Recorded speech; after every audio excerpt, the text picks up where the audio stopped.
Hi, ನಾನು ನಿಮ್ಮ Shweta. Welcome to Mother's World. ಇವತ್ತು ನಾನು ಈ ವಿಡಿಯೋದಲ್ಲಿ ತರಕಾರಿ ತಿಂದಿರುವಂತಹ ಮಕ್ಕಳ ತಾಯಂದಿರಿಗೆ ಹೆಲ್ಪ್ ಆಗಲಿ ಅಂತೇಳಿ ಒಂದೊಳ್ಳೆ ಬ್ರೇಕ್ಫಾಸ್ಟ್ ರೆಸಿಪಿಯನ್ನು ಮಾಡಿ ತೋರಿಸ್ತಾ ಇದ್ದೀನಿ. ಸೊ ಈ ವಿಡಿಯೋದಲ್ಲಿ ನಾನು ನಿಮಗೆ ಅವಲಕ್ಕಿ ಉಪ್ಪಿಟ್ಟು ಮಾಡೋದನ್ನು ತೋರಿಸ್ಕೊಡ್ತೀನಿ. ಅದರಲ್ಲಿ ಏನು ವಿಶೇಷ ಅಂತ ಕೇಳ್ತೀರಾ? ಹೀಗಂತೂ ಮಕ್ಕಳು ಒಂದು ತರಕಾರಿ ಸಾರು ಮಾಡಿಕೊಡ್ಲಿ, ಒಂದು ವೆಜಿಟೇಬಲ್ ಪಲಾವ್ ಮಾಡಿಕೊಡ್ಲಿ, ಅದರಲ್ಲಿರೋ ವೆಜಿಟೇಬಲ್ನೆಲ್ಲ ಆರಿಸಿ ತಟ್ಟೆ ತುಂಬ ಡೆಕೋರೇಷನ್ ಮಾಡಿ ಇಟ್ಟಿರ್ತಾರೆ. ವೆಜಿಟೇಬಲ್ಸ್ ಅಂತೂ ತಿನ್ನೋದಿಲ್ಲ. ಸೊ ಹೀಗಿರುವಂತಹ ಮಕ್ಕಳಿಗೆ ವೆಜಿಟೇಬಲನ್ನು ಆರಿಸ್ಲಿಕ್ಕೆ ಯಾವುದೇ ಆಪ್ಷನನ್ನು ಕೊಡದೆ ಅವರಿಗೆ ಟೇಸ್ಟಿಯಾಗಿ ಯಾವ ರೀತಿಯಾಗಿ ನಾವು ತರಕಾರಿಯನ್ನು ಯೂಸ್ ಮಾಡಿಕೊಂಡು ರೆಸಿಪಿಯನ್ನು ಮಾಡ್ಬೋದು ಅಂತ ಹೇಳಿ ಈ ವಿಡಿಯೋದಲ್ಲಿ ತೋರಿಸ್ಕೊಡ್ತೀನಿ. ಸೊ ತಡ ಮಾಡದೆ ಈ ಅವಲಕ್ಕಿ ಉಪ್ಪಿಟ್ಟು, ವೆಜಿಟೇಬಲ್ ಅವಲಕ್ಕಿ ಉಪ್ಪಿಟ್ಟು ಹೇಗೆ ಮಾಡೋದು ಅಂತ ನೋಡ್ಕೊಂಡು ಬರೋಣ ಬನ್ನಿ.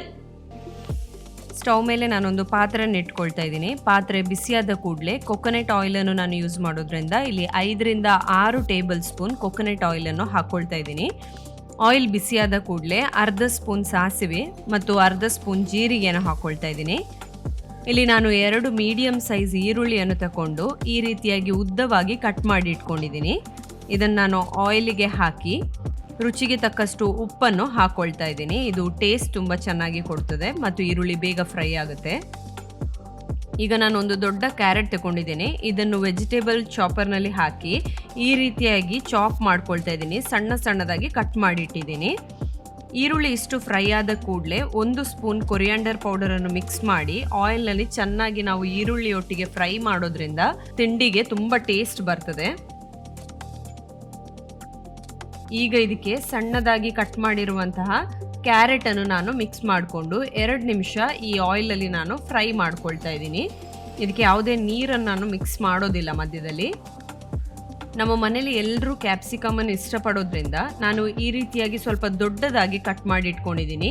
ನಿಮ್ಮ ಮನೆಯಲ್ಲಿ ಕ್ಯಾಪ್ಸಿಕಮ್ ಇಷ್ಟಪಡ್ತಾರೆ ಅಂತಾದರೆ ಈ ರೀತಿ ದೊಡ್ಡದಾಗಿ ಕಟ್ ಮಾಡ್ಕೊಳ್ಬೋದು. ಇಲ್ಲದಿದ್ದರೆ ಇದನ್ನು ಕೂಡ ವೆಜಿಟೇಬಲ್ ಚಾಪರ್ನಲ್ಲಿ ಹಾಕಿ ತುಂಬ ಚಿಕ್ಕದಾಗಿ ಕಟ್ ಮಾಡಿಕೊಂಡು ಮಿಕ್ಸ್ ಮಾಡ್ಕೊಳ್ಬೋದು. ಈಗ ನಾನು ಇದನ್ನು ಆಯಿಲಿಗೆ ಹಾಕ್ಕೊಂಡು ಇದನ್ನು ಕೂಡ ಒಂದು 2 ಮಿನಿಟ್ಸ್ ಇದನ್ನು ಫ್ರೈ ಮಾಡ್ಕೊಳ್ತಿದ್ದೀನಿ. ನಂತರ ಈ ಪೊಟ್ಯಾಟೊವನ್ನು ಕೂಡ ನಾನು ವೆಜಿಟೇಬಲ್ ಚಾಪರ್ಗೆ ಹಾಕಿ ಸಣ್ಣದಾಗಿ ಕಟ್ ಮಾಡ್ಕೊಳ್ತಾ ಇದ್ದೀನಿ. ಇದನ್ನು ಕೂಡ ನಾನು ಆಯಿಲಿಗೆ ಮಿಕ್ಸ್ ಮಾಡಿಕೊಂಡು ಈಗ ನಾನು 2 ಮಿನಿಟ್ಸ್ ಇದನ್ನು ಫ್ರೈ ಮಾಡ್ತೇನೆ. ಇಲ್ಲಿ 3 ಟೊಮೆಟೊವನ್ನು ತಗೊಂಡಿದ್ದೇನೆ. ಇದನ್ನು ಸಣ್ಣದಾಗಿ ಕಟ್ ಮಾಡಿ ಇಟ್ಕೊಂಡಿದ್ದೀನಿ. ಹೀಗೆ ಫ್ರೈ ಆಗಿರುವಂಥ ವೆಜಿಟೇಬಲ್ಗೆ ನಾನೀಗ ಟೊಮ್ಯಾಟೊವನ್ನು ಹಾಕಿ ಒಂದು 5 ಮಿನಿಟ್ಸ್ ಇದನ್ನು ಚೆನ್ನಾಗಿ ಕುಕ್ ಆಗಲಿಕ್ಕೆ ಮುಚ್ಚಿಡ್ತಾ ಇದ್ದೀನಿ.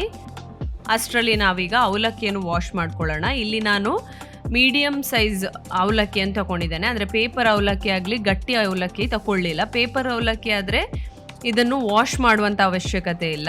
ಗಟ್ಟಿ ಅವಲಕ್ಕಿ ಆದರೆ ನೀರಿನಲ್ಲಿ ಸೋಕ್ ಮಾಡಿ ಇಡಬೇಕು. ಈ ರೀತಿ ಮೀಡಿಯಮ್ ಆಗಿರುವಂತಹ ಅವಲಕ್ಕಿ ತಗೊಂಡ್ರೆ ಇದನ್ನು ಜಸ್ಟ್ ರನ್ನಿಂಗ್ ವಾಟರ್ನಲ್ಲಿ ಈ ರೀತಿಯಾಗಿ ವಾಶ್ ಮಾಡಿಕೊಂಡ್ರೆ ಇದನ್ನು ಸ್ವಲ್ಪ ಹೊತ್ತು ತೆಗೆದಿಟ್ಕೊಂಡ್ರೆ ಅಷ್ಟೇ ಸಾಕಾಗ್ತದೆ.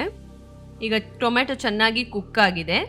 ಈಗ ಇದಕ್ಕೆ ನಾನು 1/4 ಚಮಚ ಅರಿಶಿನ ಮತ್ತು 1/4 ಚಮಚ ಖಾರದ ಹುಡಿಯನ್ನು ಮಿಕ್ಸ್ ಮಾಡ್ಕೊಳ್ತಾ ಇದ್ದೀನಿ. ಬ್ರೇಕ್ಫಾಸ್ಟ್ ಆಗಿರೋದ್ರಿಂದ ಖಾರ ತುಂಬ ಬೇಕಾಗಿರೋದಿಲ್ಲ. ಸ್ವಲ್ಪ ಬೆಲ್ಲ ಕೂಡ ನಾನು ಮಿಕ್ಸ್ ಮಾಡ್ಕೊಳ್ತಿದ್ದೀನಿ. ಇದರಿಂದ ರುಚಿ ತುಂಬ ಚೆನ್ನಾಗಿರುತ್ತೆ. ನೋಡಿ, ಈಗ ಅವಲಕ್ಕಿ ಚೆನ್ನಾಗಿ ನೆಂದಿದೆ. ಈಗ ನಾವು ಈ ಅವಲಕ್ಕಿಯನ್ನು ವೆಜಿಟೇಬಲ್ ಜೊತೆ ಮಿಕ್ಸ್ ಮಾಡ್ಕೊಳ್ಳೋಣ. ಇದನ್ನು ಎಲ್ಲ ಹಾಕಿ ಚೆನ್ನಾಗಿ ಇದನ್ನು ಈವನ್ ಆಗಿ ಮಿಕ್ಸ್ ಮಾಡಿಕೊಂಡ್ರೆ ಕೊನೆಯಲ್ಲಿ ನಾವು ಕೊತ್ತಂಬರಿ ಸೊಪ್ಪನ್ನು ಇದರ ಮೇಲೆ ಸ್ಪ್ರಿಂಕಲ್ ಮಾಡಿಕೊಂಡ್ರೆ ಟೇಸ್ಟಿ ಆಗಿರುವಂತಹ ವೆಜಿಟೇಬಲ್ ಅವಲಕ್ಕಿ ರೆಡಿಯಾಗಿದೆ.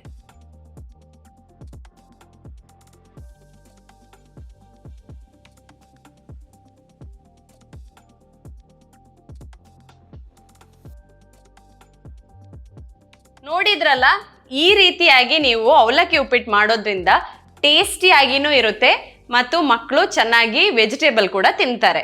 ಸೊ ಈ ವಿಡಿಯೋ ಇಷ್ಟ ಆಗಿದ್ರೆ ಲೈಕ್ ಮಾಡಿ, ಶೇರ್ ಮಾಡಿ. ಇನ್ನೂ ಕೂಡ ಚಾನಲನ್ನು ಸಬ್ಸ್ಕ್ರೈಬ್ ಮಾಡದೆ ನೋಡ್ತಿದ್ರೆ ಈ ಕೂಡಲೇ ಸಬ್ಸ್ಕ್ರೈಬ್ ಮಾಡಿ. ನನ್ನ ಮುಂದಿನ ವಿಡಿಯೋ ಬರೋವರೆಗೆ ಆಸ್ ಯೂಶುವಲ್ ನನ್ನನ್ನು ಮಿಸ್ ಮಾಡಿ. Signing off Shweta from Mother's World. Bye.